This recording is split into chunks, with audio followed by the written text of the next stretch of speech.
situation turned really bad really quick.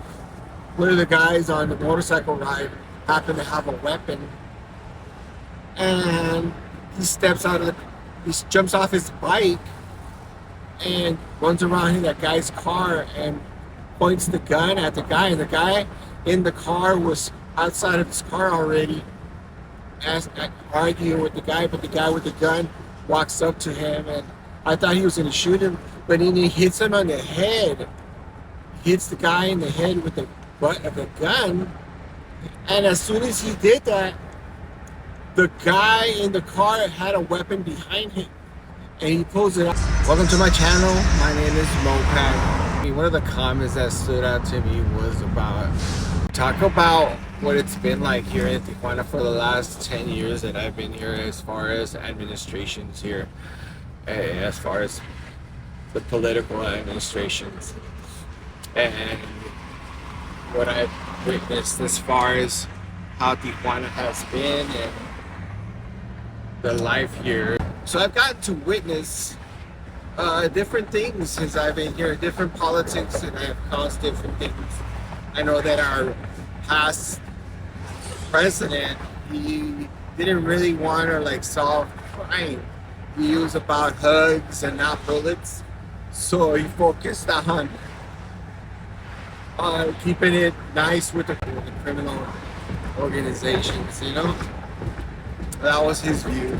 I don't know why, but that's just the way he wanted to do things. He did a lot of positive things for the country. He made a lot of change, and it seems like we're looking at growth because of him. So I did like him, but I just didn't like the fact that he really didn't combat crime. The current administration is trying to make it happen. They're trying to solve some of the issues that are going, but it's hard. It's a hard fight, and I don't see it change. I don't, because you can do whatever you want to do, but somebody else is going to take over. It's kind of hard. But I personally have witnessed it. As far as I've seen, the good and the bad. I've seen the criminals. I've seen the cops. Honestly, I have a little bit of scared of cops. Because it's good in a sense because they give you a loan. They don't really mess with you, but when they get you, that's all bad after that. That's the issue. Once they pull you over, they're gonna find something, pay money out of your pocket. That's the reality of it. And I've also witnessed a crime. I witnessed something that happened. I used to ride motorcycles, and I ended up in a situation that was, oh my God, that was devastating. Because remember, I did spend 20 years in prison, and I was scared that I was going to go back to prison. But I was riding a motorcycle, and some guy, he was being rude, and we were in a pack of motorcycles, and this guy was frustrated that he had to weave around the traffic of motorcycles. So he ended up tumbling one of the guys over. So this guy takes off, and we were trying to stop him and kind of flag down a cop so they could arrest this guy for what he had done. He ends up in the traffic, so we caught up to him, and the situation turned really bad really quick. One of the guys on the motorcycle ride happened to have a weapon. He jumps off his bike and runs around in that guy's car and points the gun at the guy. And the guy in the car was outside of his car already, arguing with the guy, but the guy with the gun walks up to him, and I thought he was going to shoot him, but then he hits him on the head. Hits the guy in the head with the butt of the gun. And as soon as he did that, the guy in the car had a weapon behind him, and he pulls it out and shoots the guy and kills him right in front of us. I just saw the guy drop, and as soon as he dropped, I let him get gassed. And I looked at him because he was right in front of me, and immediately I got scared because the guy had a gun, and I was scared that he was going to start shooting at us. So I immediately took off on the bike. Me and some other guys and we're flying down the freeway.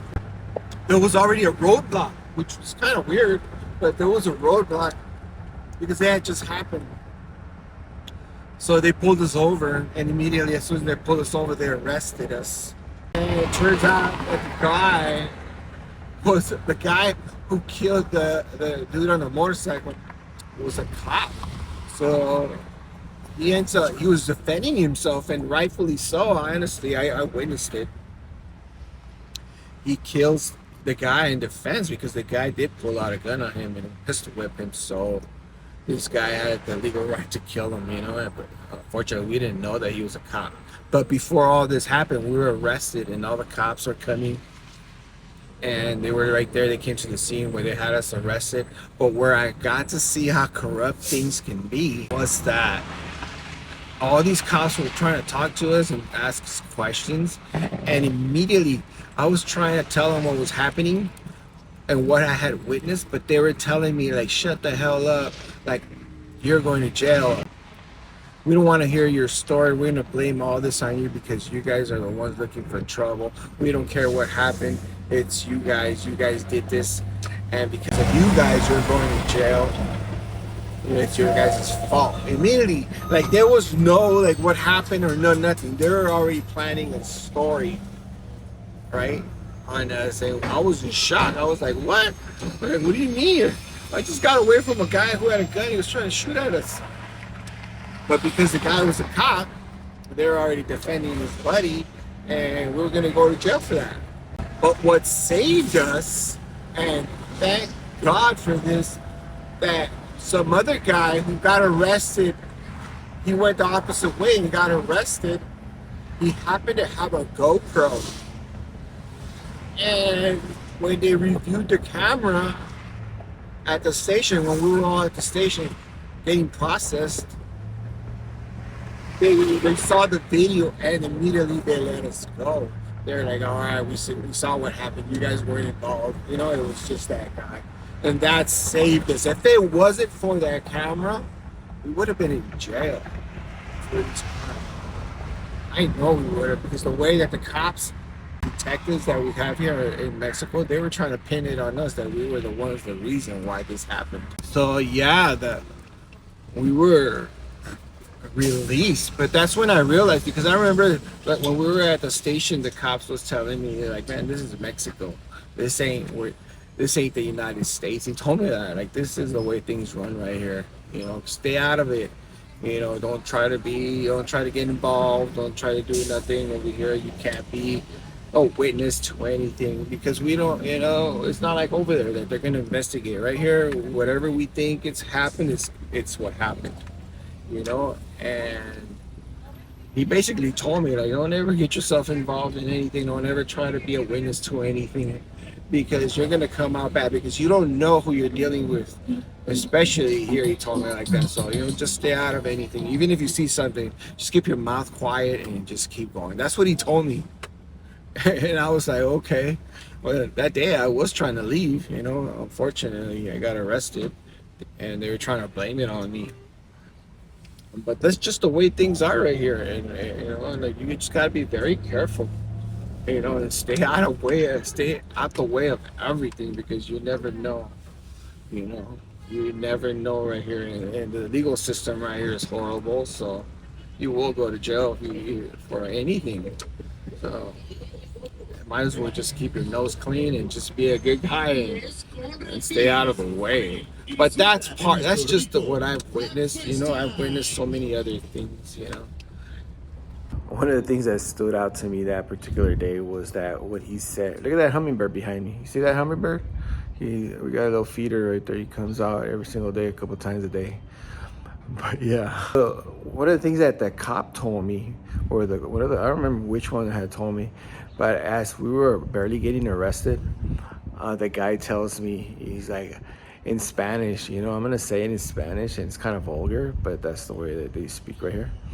But he said, I'll tell you in English what it means. He said, a nosotros nos vale verga lo que pasó. Aquí lo que nosotros decimos es lo que pasó, no lo que ustedes hicieron. That's what he tells me, which meant that we don't care what actually happened, right? what we say happened is what happens.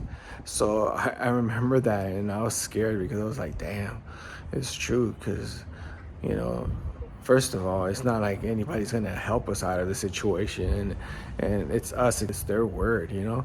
So I always remember that, and after that, I was always like worried about bumping into cops, you know, because of that, because it'll be my word against theirs, you know.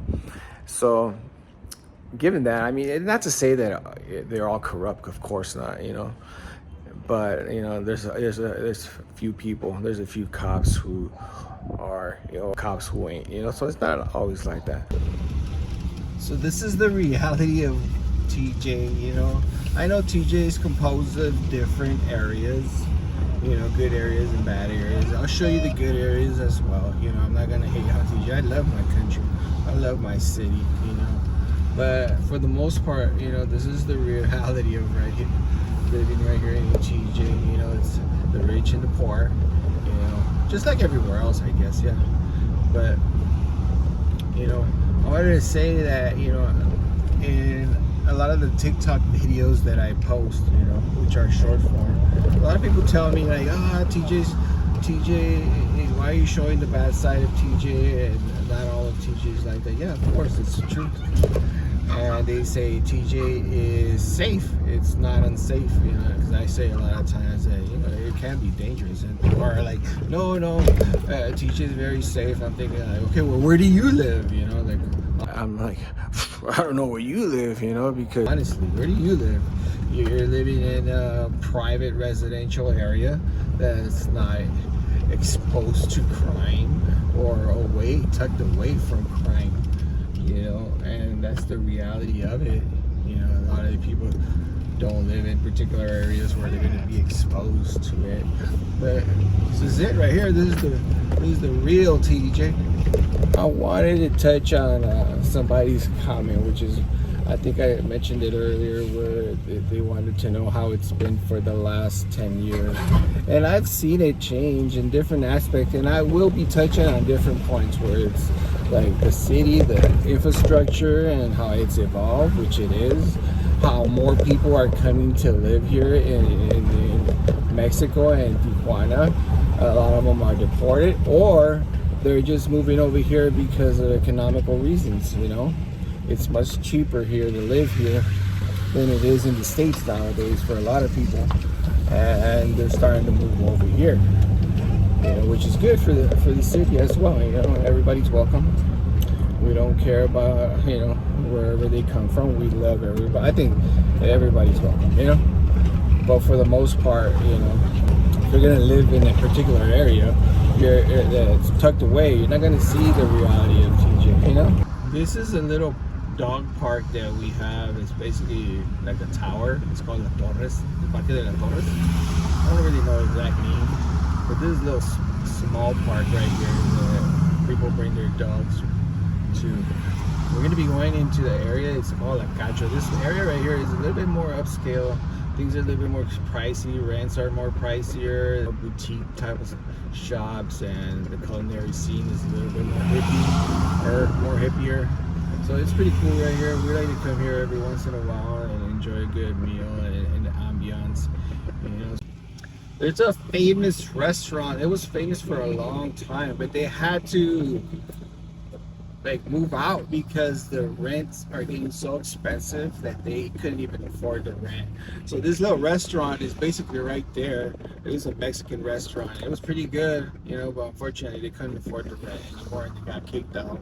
That's how things have changed right here in Tijuana. Things are becoming so expensive to live here. You know, sometimes you would argue. Sometimes my wife tells me that she thinks some of the prices over there are cheaper than here in Tijuana or in Mexico in general. I think you know, inflation is hitting us as well. So those are things that have changed in the last 10 years. You know, things are very expensive. You know, especially like if you don't make dollars, if you're just making pesos, this is going to be super expensive for us. You know. Couldn't help myself. I had to stop since I was in the area. One of my favorite drinks, coffee drinks. because I add a little bit of ice cream in it. It's bomb. So I want to show you an area, you know. I plan to probably go a little bit more in depth in this particular area about the city in itself, the way it's structured, and the differences from different living conditions, from upscale to the lower end. Kind of like in the middle. I ain't gonna lie, I'm not rich or poor, but I'm in the middle, and I'm grateful to have these blessings. Very grateful that I have what I have, and I have my freedom, and I have a chance to live life. And so this area is really, really upscale. This is like a large area, like that. It's just a bunch of streets connected with a bunch of beautiful homes. Me and my wife used to drive through here and dream about moving into this place, but you know, it's kind of out of our reach. It's super expensive. But look at these homes, they're gorgeous.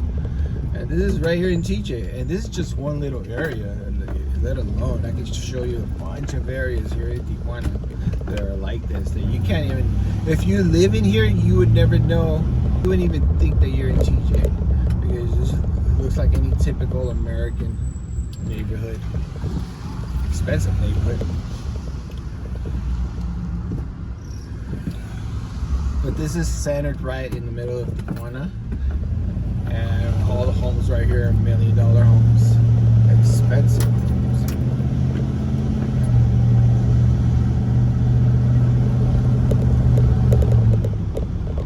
They even have trees. We don't even have trees.